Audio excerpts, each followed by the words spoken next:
టమాటా fire తెచ్చుకున్నారు. ప్రపంచాన్ని వణికిస్తున్న ప్రాణాంతక వైరస్ల నేపథ్యంలో ఆంధ్రప్రదేశ్ రాష్ట్ర ప్రభుత్వం అప్రమత్తమైంది. కరోనా తర్వాత ఇప్పుడు ఎబోలా వైరస్ భయాందోళనలను పెంచుతోంది. ప్రపంచ ఆరోగ్య సంస్థ హెచ్చరికలతో రాష్ట్ర వ్యాప్తంగా ప్రత్యేక చర్యలు ప్రారంభమయ్యాయి. తిరుపతి రుయా ప్రభుత్వ ఆసుపత్రిలో ఎబోలా బాధితుల చికిత్స కోసం ప్రత్యేక వార్డు ఏర్పాటు చేశారు.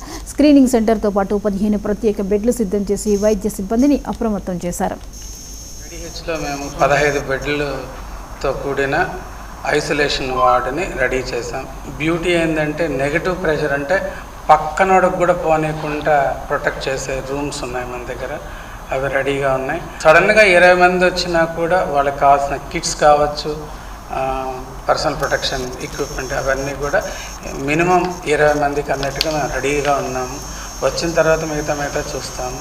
As per minister of health family welfare Shri Satikumar Yadav గారు చెప్పినట్టు, డిఎంఈ గారు చెప్పినట్టు మేము రెడీగానే ఉన్నాం. ఐడిహెచ్లో మేము 15 బెడ్లతో కూడిన ఐసోలేషన్ వార్డుని